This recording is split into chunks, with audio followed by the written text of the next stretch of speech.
Velkommen til denne korte introduktion på overførsel af AutoCAD LT 2D-tegninger til Revit 3D.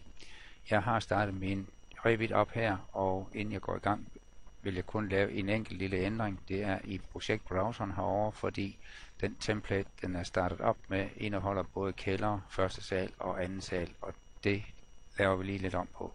Jeg gør lige stue terræn aktiv, højre klikker derefter på kæld og deleter den, og det samme gør jeg med første og anden sal. Sådan. Nu er jeg klar til at indlæse min AutoCAD 2D-tegning og går op i Insert og vælger at indsætte en CAD-tegning. Og jeg har placeret min CAD-tegning her i dokumenter, og den hedder Parcelhus DBG, og altså en AutoCAD-tegning, og den vil blive placeret på stueterræn her. Sådan. Så kort tid, så er tegningen indlæst, og som man kan se, så er den målsat, og de mål vil jeg så bruge selvfølgelig til at indsætte de forskellige elementer.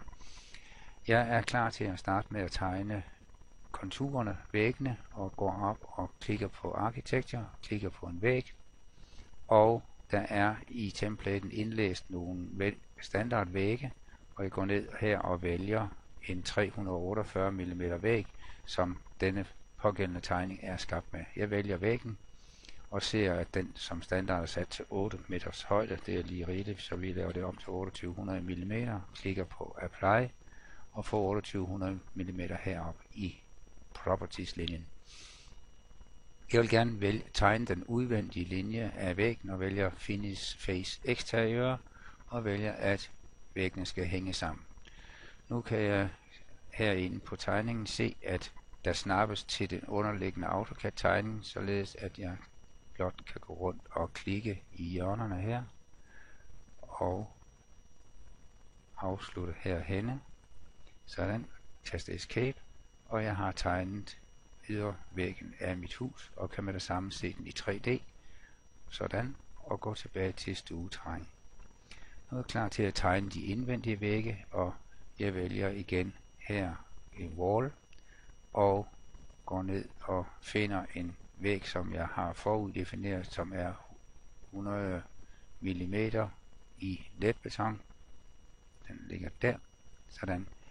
Den skal også være 2800 mm høj, men til gengæld så vil jeg tegne den i centerlinjen her, og den skal ikke hænge sammen.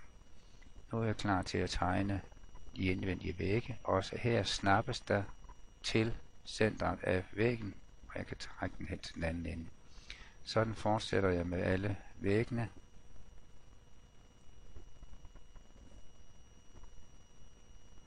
Lige hen til snapper, sådan.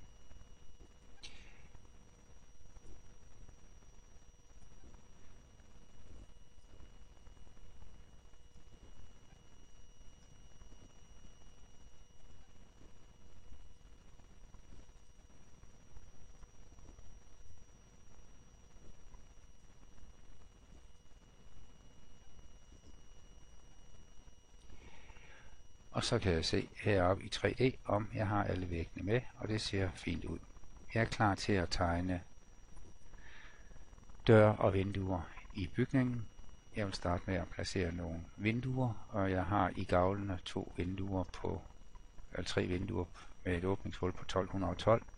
Og i det øjeblik, jeg går ind i window her, så ligger der et færdigt vindue her på 1188 x 1188. Det vælger jeg, og jeg tjekker lige brystningshøjden, den er OK, og overkanthøjden er 2122. Jeg går ind og placerer vinduet her, og jeg kan lige se, at det passer til det mål, der er der, de 1212. Det er ikke altid, det lige vil passe, så må man rette det til bagefter. Men ellers hurtigt at indsætte vinduerne, kan lige tjekke dem igen i 3D, og se, at de er blevet sat korrekt ind. Tilbage til planen. Så har jeg tre vinduer med 2412, 2 i den gavl og 1 i denne gavl her. Sådan et vindue har jeg ikke, men jeg tager simpelthen og retter en af det eksisterende til. Starter med at lave en kopi af den. Navngiver den til 2300. Sådan. Og skal blot ændre den spredte hernede. Sådan, så har jeg et vindue på 2388. Og det er valgt herover, og jeg kan gå ind og sætte den ind med det samme der, og herover. Sådan. Så skal jeg have 2 vinduer i badeværelserne her, WC og bad, og de er 912. Og der går jeg så ind og siger, at jeg vil arbejde med den, der er 888 som udgangspunkt, og så vil jeg rette den lidt til, i det den ikke skal være 1188 mm høj, så jeg laver lige en tilretning, duplikerer den, og siger, at den skal være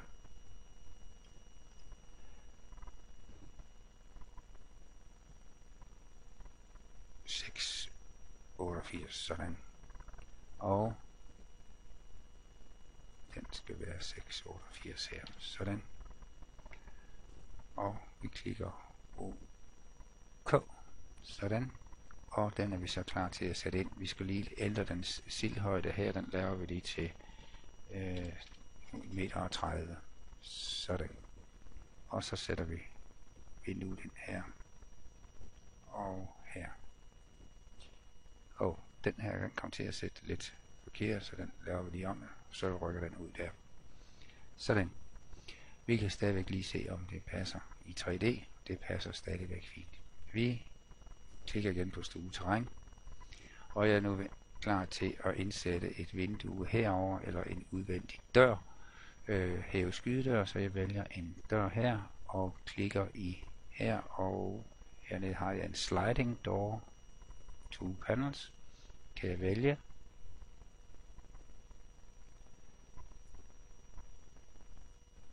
Sådan, og kan sætte den ind herover.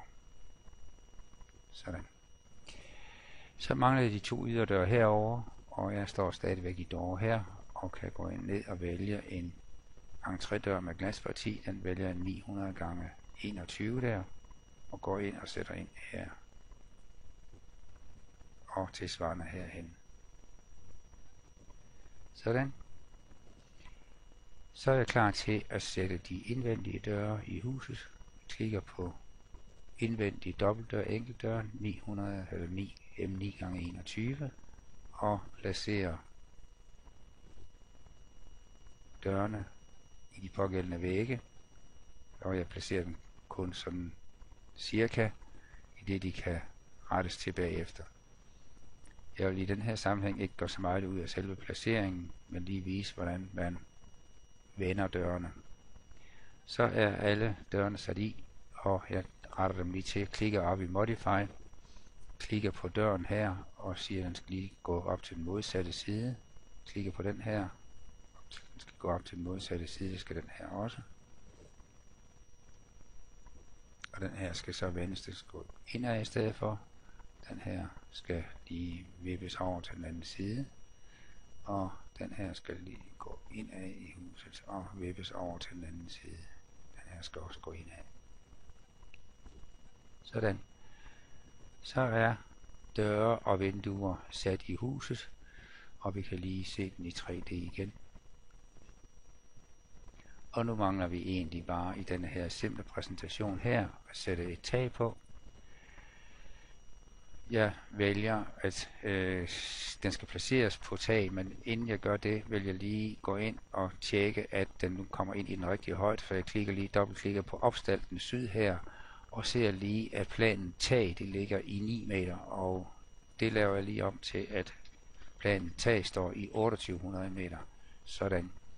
Og vender så tilbage til stueterræn her. Og i Architecture vælger jeg tag, og der definerer jeg herude, at der skal være hældning på, og jeg laver et udhæng på 500 mm, og jeg vælger et andet tag, der hedder 125 mm. At det er et generisk tag betyder, at det ikke indeholder nogen synderlige informationer, og er sådan set bare et dummy-tag. Jeg klikker på de enkelte vægge, og ser, at der kommer sådan en stiftet linje, der angiver tagkanten, og når jeg har gjort det på alle 4 sider, så klikker jeg på OK, eller slut, og siger, at de må godt blive attachet til væggene. Sådan, og jeg får lige en advarsel hernede. cancel jeg bare ud af, og kan nu gå op og se mit 3D-tegning. Det blev sådan, at taget her kom til at ligge nede på bunden af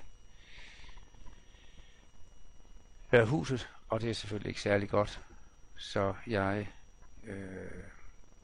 klikker lige 2800 mm ind her og klikker apply, så ligger taget hvor det skal, og jeg kan dreje det lidt rundt her. Sådan. Og så er jeg faktisk færdig med denne her lille seance på at vise, hvordan man lynhurtigt kommer fra en AutoCAD 2D-tegning til en 3D-tegning. God fornøjelse.